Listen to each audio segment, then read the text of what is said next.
സാംസ്കാരിക സിനിമാ മന്ത്രി ശ്രീ സജി ചെറിയാൻ ടെലിഫോൺ ലൈനിൽ ചേരുന്നു.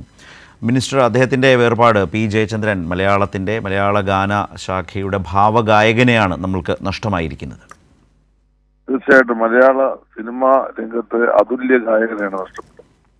ഭാവഗായകൻ എന്ന് പറഞ്ഞു കഴിഞ്ഞാൽ എത്ര നിസ്സാരമായിട്ട് ഏത് കാലവും മനുഷ്യന്റെ മനസ്സിലേക്ക് വളരെ വേഗത്തിൽ എത്തിക്കാൻ കഴിയുന്ന ഒരു ഒരു ഒരു മഹാനായ ഗായകനായിരുന്നു. മലയാള സിനിമാ രംഗത്ത് ഒരു ഒരു ഒരു ഗാന ശൃംഖലയിൽ യേശുദാസിനോടൊപ്പം ഇത്രമാത്രം പ്രാധാന്യത്തോടുകൂടി പ്രതിഭാധനായി മാറിയ മറ്റൊരു വ്യക്തി ഉണ്ടെന്ന് പറയാൻ കഴിയില്ല. തീർച്ചയായിട്ടും അദ്ദേഹത്തിന് സംസ്ഥാന ഗവൺമെന്റ് നമ്മുടെ ഈ ഗവൺമെന്റ് വന്നതിന് ശേഷം സമഗ്ര സംഭാവനയ്ക്ക്, മലയാള സിനിമാ രംഗത്തിന്റെ സമഗ്ര സംഭാവനയ്ക്ക്, ഗാന ശൃംഖലയുടെ സമഗ്ര സംഭാവനയ്ക്ക് എസ് ദാനിയേൽ പുരസ്കാരം നൽകി നമ്മൾ ആദരിക്കുകയുണ്ടായി.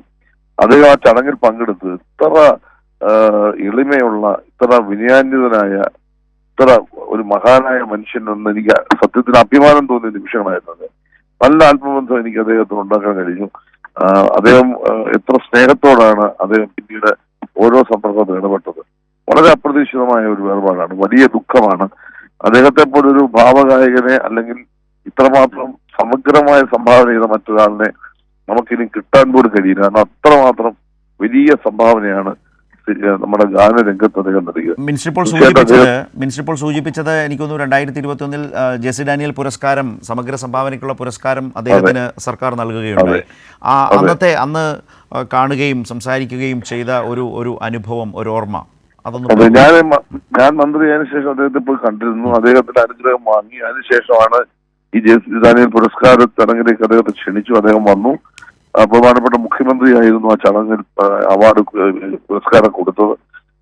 കുറെ മണിക്കൂറുകൾ ജയചന്ദ്രൻ സാറുമായിട്ട് ഒന്നിച്ച് ആ നിമിഷങ്ങളൊക്കെ ഞാൻ ഓർക്കുകയാണ്. കാരണം എന്താ ഞാൻ പറഞ്ഞ സ്നേഹസമ്പന്നനായ, വളരെ എളിമയുള്ള ഒരു വലിയ മനുഷ്യൻ. ഇത്രമാത്രം സിംപ്ലിസിറ്റി ഉള്ള മനുഷ്യൻ കണ്ടിട്ടില്ല. അത്ര നിർമ്മലനായ ഒരു ഹൃദയത്തിന്റെ ഉടമയാണ്. എല്ലാവരോടും ഭയങ്കര സ്നേഹം. ഈ സംഗീതം മാത്രമാണ് അദ്ദേഹത്തിന്റെ ജീവിതം. ആ ഓരോ നിമിഷത്തിലും നടത്തുന്ന സംഭാഷണങ്ങളെല്ലാം പാട്ടും സംഗീതവും അതുമായി ബന്ധപ്പെട്ട കാര്യങ്ങളൊക്കെയാണ്. അദ്ദേഹത്തിന് വലിയ ശിഷ്യ സമ്പത്തുണ്ടായിരുന്നു. അത് എത്രമാത്രം ആളുകളാണ് വന്ന് അദ്ദേഹത്തെ കണ്ട അനുഗ്രഹം വാങ്ങുന്നത്. എത്രമാത്രം വലിയൊരു ശിഷ്യ സമ്പത്ത് എനിക്ക് അവിടെ കാണാൻ കഴിയും. അത്ര വലിയൊരു കലാകാരൻ, ഒരു സത്യം പറഞ്ഞാൽ മലയാളിയുടെ മനസ്സിൽ ഒരിക്കലും മായാത്ത ഒരു മുഖമായിരിക്കും ജയചന്ദ്രൻ സാറിന്റെ. അല്ലെങ്കിൽ സംഗീത ലോകത്തിൽ മറക്കാനാവാത്ത ഒരു കലാകാരനാണ് അദ്ദേഹം. അദ്ദേഹത്തിന്റെ വേർപാട് വലിയ ദുഃഖമാണ് ഉണ്ടാക്കിയിട്ടുള്ളത്. ഗവൺമെന്റിന്റെ എല്ലാവിധമായ ബഹുമതിയോടും കൂടിയുള്ള സംസ്കാരമാണ് ഉദ്ദേശിക്കുന്നത്.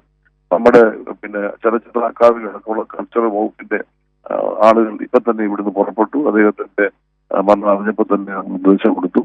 എല്ലാ കാര്യങ്ങളും ബഹുമാനപ്പെട്ട മുഖ്യമന്ത്രിയും വേണ്ട നിർദ്ദേശങ്ങൾ കൊടുത്തു. മിനിസ്റ്റർ, ഔദ്യോഗിക ബഹുമതികളോടെയാണ് നാളെ സംസ്കാര ചടങ്ങുകൾ അല്ലേ? തീർച്ചയായിട്ടും അതിനുള്ള നിർദ്ദേശം കൊടുത്തു കഴിഞ്ഞു. പൂർണ്ണ ഔദ്യോഗിക ബഹുമതികളോടുള്ള സംസ്കാര ചടങ്ങാണ് നമ്മളിപ്പോൾ ഉദ്ദേശിച്ചിട്ടുള്ളത്.